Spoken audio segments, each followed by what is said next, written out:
Hey there. Here we are, Hollywood Gatekeepers. Today we are going to talk about how to make money as a reader. I'm Carolyn J. Carpenter. I'm going to talk about four ways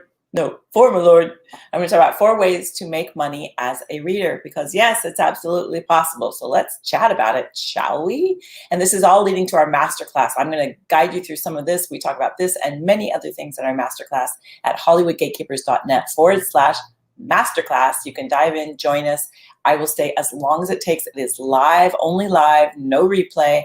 You can join us live and I will answer any question that you have about being a reader. So today we're going to talk about show me the money, show me the compensation. What is going on? How can I make some money? Yes, you can and you should, and it's good. And it helps people and it helps you and it helps your family and it helps writers and it helps producers, and it's very exciting. So number one, the way to make money as a reader. Well, I don't know anymore if this is the most common way, but it is kind of how it all started. Let's put it that way. The origin of readers came this way, and that is production, helping in production in some way. So you are helping producers, you are helping directors, distributors, costume design, anyone who is trying to decide what movie they want to do, anyone who has a ton of submissions and they're weeding through them and they're trying to figure out what they want to do, they need someone to there's just no way they can read all of that. So they rely on readers. Hey there, Sally. They rely on readers to come in, read that screenplay, write what's known as coverage, which is kind of like a book report, and then they can use that coverage to determine their next step. They don't have to read the entire screenplay. So that's the major way. That is like the origin way that people have made money. Now this has grown into different categories, which I'm going to take you through. But the first way is the origin story, which is helping in production in some way. It's in television, it's everywhere. It's even in reality television. Some people have readers helping them figure out what, looking over their drafts, because it actually is scripted. People improv, but there's scripted segments. And you'll see it if you look, they're asking certain questions in the interviews. They're like, there's certain topics they're covering, and then they sort of let the movie star or whatever riff a little bit on the top. But I just recently produced a reality television show, and she's a host, and she says what she's thinking, but we absolutely scripted her every, we set her up, we gave her some things. These are the things you have to say, we need to get across, So when you look at The Bachelor, for instance, he's scripted in what he's coming in to say. So all of these programs, these are the origin of readers is just the fact that so many people were producing so many things, hey Doug, that they needed help reading screenplays. So that is the first way that people make money. And it varies tremendously in terms of what you can make doing that. Typically, bottom line, $50 a script. That's sort of a starting point. But then there's, depending on how quickly they need it, there's depending on your level of experience, depending on what they ask you to do with it. You might be comparing an old screenplay to a new screenplay. You might be looking at a book and deciding if it should be a movie. That is a different rate. So there's a lot of different compensations. We cover all of this in the masterclass. So join us in the masterclass so that you can, because it has a little chart and you can see it all. So we're very organized. So join us in there, and we will let you know kind of more details about that. But I just wanted to get across the basic 4 categories and then kind of one final thing about compensation. So number 2, you've got production. Number 2 is the reader who wants to really, really champion that writer. So the first category, you're helping production. You're helping anyone in production that needs to know if they want to do this project. You're helping them. In the second category, you are like, I'm going to help this writer get their screenplay either done, out there, picked up, whatever it might be. And I'm including agents, lawyers, managers, the people that help writers. I'm including that in this category. Now, depending on the agent or lawyer or manager, that job might switch up. Sometimes you'll be helping the agent, lawyer, manager find people they want to represent. In that case, your job is very similar to if you're reading for a producer, where you're going through the scripts and you're saying, this one has potential. You write the coverage kind of the same way, because there's no way that a lawyer, agent, manager can read everything that's coming in.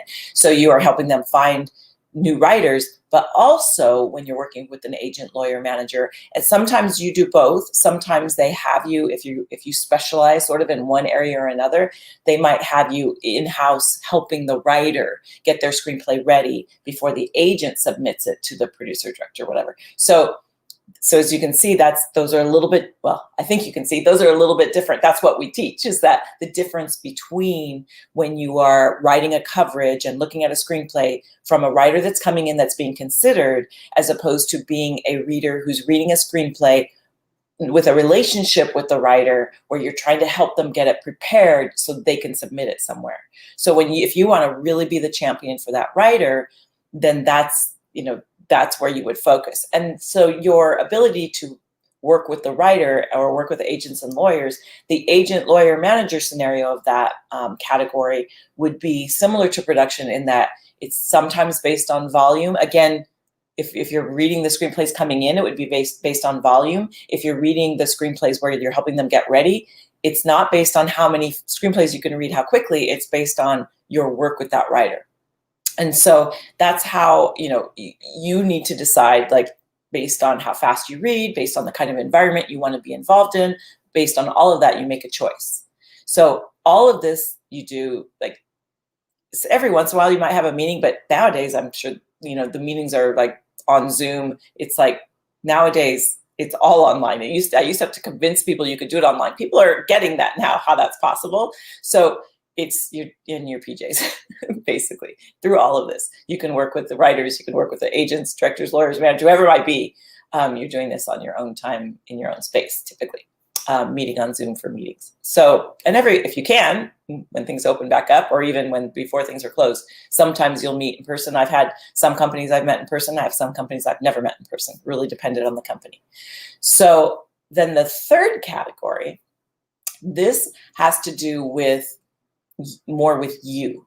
So this I am seeing, this is where our graduates are tending to go to, which I absolutely love, because in my opinion, this is future-proofing your life. This third category is making this career fit you. So this is, if you have some sort of special skill, if you are knowledgeable about plays, for instance, or you speak another language, is a huge one. Whatever language that speak, there's a huge need for writers who are trying to write screenplays for someone who speaks their language to be able to help them with the English version of their screenplay. Huge market for that. So these are people that are wanting to focus in a certain area. We have Emily, who's a scientist, and she helps you figure out in your screenplay if your science is accurate. So if you have, this is for people that have some other knowledge in some other thing, marrying that with your ability to cover and write good coverage. So then it's very targeted, where you're looking for the kind of thing that you want to do. Or perhaps you are a horror buff, or you love the slapstick, this is me, the slapstick of romantic comedies, shocker. So this is where you can really focus and bring your own purpose to it. So, oh, you got to get that fixed. No volume. Hopefully, I know that they're starting to do captions, so we're going to be looking into that as well. But so this is where to me, I mean, I love this because I'm seeing so many of our students. So we have like Joy, who's a graduate, and she's like helping writers. She has the Right Mind Coach. So she's helping writers. Scroll down, you can see an interview with her. She's helping you with your mindset, because that's everything. So, you can focus on the area that you want. There are 6.2 billion people on Facebook. 6.4 billion of those are writers. I'm making that stat up, just FYI. Not the stat about how many people are on Facebook, but about how many writers are on Facebook. But once you tell someone that you read screenplays, they will come out of the woodworks. Your sister, your brother, your brother's cousin, like your brother's cousin, that would be your cousin. So everyone that you meet either has a screenplay or knows someone who has a screenplay. So this is where the rubber meets the road in terms of you creating kind of what you want to be and how you want to own it. And I absolutely adore this, because this is the thing that will light you up every day, and you can make your own path. And we show you all the details of how to do that. So come into the masterclass and we'll show you kind of paths that you can go down with this, and we kind of organize it for you. And then we kind of tell you the different ways that you can go. And then it's up to you to choose how you want to do it, how you want to implement it. The masterclass is all the information. And then we have a program to help you with implementation. We give you tools so you can go off and do implementation on your own. Whatever floats your boat, just do it. I don't care if you do it with us, just do something. So that's what the masterclass is for, is to lay it all out for you. And then you choose the implementation that you want. So really excited to be offering this and kind of guiding the way in that regard. And then the final thing that I kind of want to say about all of these categories is that all of these categories put you in the driver's seat. For one thing, you make your own career. You choose your category. You choose how much you want to work. You choose, if you want to do full-time and really dive in, you can choose a path. Then we have a whole nother category of people that come in to learn about reading because they are filmmakers, because we've had producers that have come in to learn about reading so that they can speak to their writer, to tell the writer, this is what I need, this is what I want, and they can speak the lingo. Because producers often come from a finance background. They don't know inciting incident. They don't know, the plot points. They don't know any of that. So they come in to our world to discover how to formulate everything. And then they can speak to the writer in a very clear fashion. So that's a whole nother, it's not really a category, but it's a whole nother reason why people learn to become a reader. So you might want to produce your own movies. You might want to be a director. You might be a writer. Knowing what a reader looks for in your screenplay is a tad helpful if you're a writer. So all of these sort of other areas, you could be a script supervisor where you're on the set keeping things on track. There's script coordinator, which is like the person in a meeting with a bunch of in television, and they're all, with 10 writers in a room coming up with all these ideas. You're the one that keeps it straight. Like you're the one that takes, it's almost like minutes of ideas. It's so cool where you're making notes about who came up with what was the idea that they landed on and chose, because it's so fast paced that they might not remember the next day. And then you gather all that up, and every day at the end of the day, you have here's what happened, here's what we did. So the next day they can hit the ground running.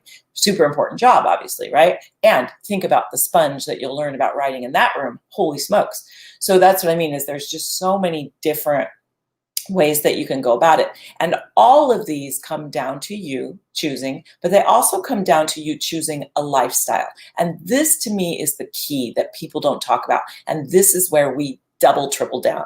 And that is getting your head together so that you can do any of these categories. Because the people that are struggling, in my opinion, to find work in any of these categories, they are their own biggest obstacle. What's in the way becomes the way. As Bobby Moresco said, he's an Oscar winner that came in and spoke directly to our students, answered questions, and that's what he told them.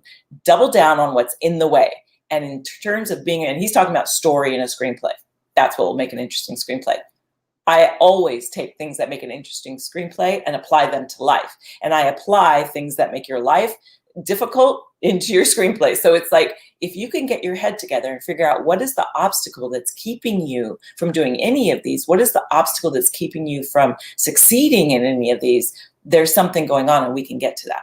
So that's kind of the bigger category, because often people come into this world from a regular 9-to-5 job. This is not like a regular 9-to-5 job. And it takes a different kind of mindset to be able to handle it. So it's kind of like, I often compare artists to entrepreneurs because they're very, very, very similar. They're full of ideas. They go project by project by project. They're going from one thing, they're in one thing, thinking about what's the next thing going to be, as opposed to a regular thing where you know what your next thing is.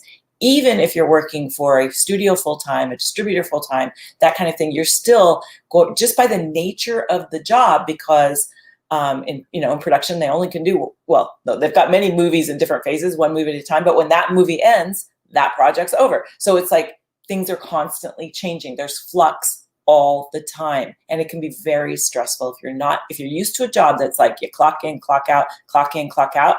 This is not that. Doesn't mean you can't do it. It means that you need to be prepared for that flux. And some people get that flux throws them.